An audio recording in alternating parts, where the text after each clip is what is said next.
एक बार फिर मैं सुनील सर आपका बहुत बहुत स्वागत करते हैं और आप मेरे चैनल को सब्सक्राइब जरूर कर लीजिएगा। आज हिंदी के एक मज़ेदार टॉपिक के बारे में हम लोग बात करेंगे, जिसमें आपको क्लास 10 और 12 दोनों के लिए है। आज जो हम लोग पढ़ने वाले हैं रस। देखिए 10 के बच्चों के लिए रस की जब बात होती है, चाहे 12 के बच्चों के लिए, तो बहुत इम्पोर्टेंट होता है। सबसे पहले तो आपको मैं बता दूं कि रस किसे कहते हैं।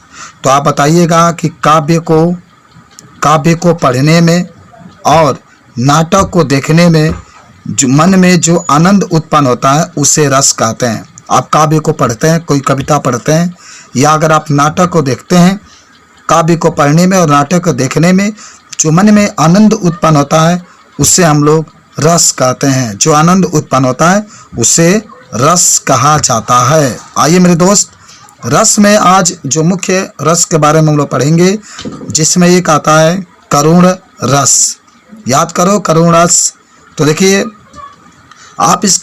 आपको मैं एक बार फिर कहूँ कि 2 नंबर में ये क्वेश्चन पूछा जाता है। 1 नंबर परिभाषा पर और 1 नंबर आपके एग्जाम्पल पर पूछा जाता है। तो आइए मैं बताता हूँ। करुण रस में आप कहेंगे कि जब शोक नामक अस्थाई भाव, विभाव, अनुभाव और संचारी भाव से मिलता है तो वह करुण रस की उत्पत्ति होती है। याद हुआ? बहुत आसान है। देखिए करुण रस का जो अस्थाई भाव है शोक है, इसलिए मैं कहता हूँ 4 भाव की भी बात होती है, एक अस्थाई भाव, विभाव, अनुभाव और संचारी भाव के। इसलिए आप कहेंगे कि जब शोक नामक अस्थाई भाव, विभाव, अनुभाव और संचारी भाव से मिलता है तो वहाँ करुण रस की उत्पत्ति होती है। याद हुआ? जब शोक नामक अस्थाई भाव, विभाव, अनुभाव और संचारी भाव से मिलता है तो वह करुण रस की उत्पत्ति होती है। उदाहरण में आप देखिए लिख सकते हैं, छोटा सा एग्जाम्पल है, हे खग मृग हे मधुकर श्रेणी। याद करो, हे खग मृग हे मधुकर श्रेणी, तुम देखी सीता मृग नयनी। उदाहरण करुण रस का, हे खग मृग हे मधुकर श्रेणी, तुम देखी सीता मृग नयनी। ये भी लिख सकते हैं। और आपको मैं बता दूं, ये भी आप लिख सकते हैं, मणि खोए भुजंग सी जननी, फंसा फटक रही थी शीश, अंधी आज बनाकर मुझको किया न्याय तुमने जगदीश।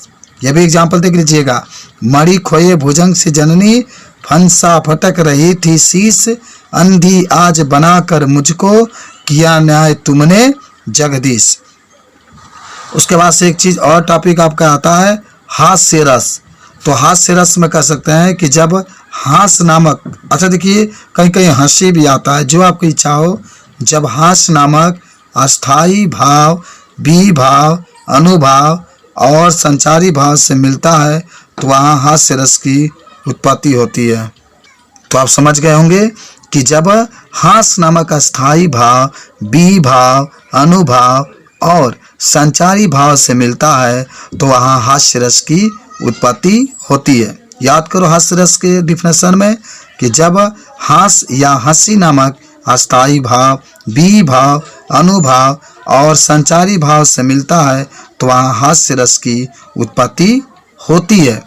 उदाहरण में आप लिख सकते हैं, यहाँ पर देखिएगा, बहुत छोटा सा आपके पास एग्जाम्पल है। देखिए लिख सकते हैं आप एग्जाम्पल में कि शीश पर गंगा हंसे भुजनी भुजंगा हंसे, शीश पर गंगा हंसे भुजनी भुजंगा हंसे, हांसी को दंगा भय नंगा के विवाह में। शीश पर गंगा हंसे भुजनी भुजंगा हंसे, हांसी को दंगा भय नंगा के विवाह में। ये छोटा सा एग्जाम्पल था कि शीश पर गंगा हंसे भुजनी भुजंगा हंसे और हांसी को दंगा भय नंगा के विवाह में। तो इस तरीके से मेरे दोस्त एक छोटा सा वीडियो आपके लिए मैंने भेजा। फिर भी अगर आपको कोई डाउट है तो और मुझे बता सकते हैं। धन्यवाद।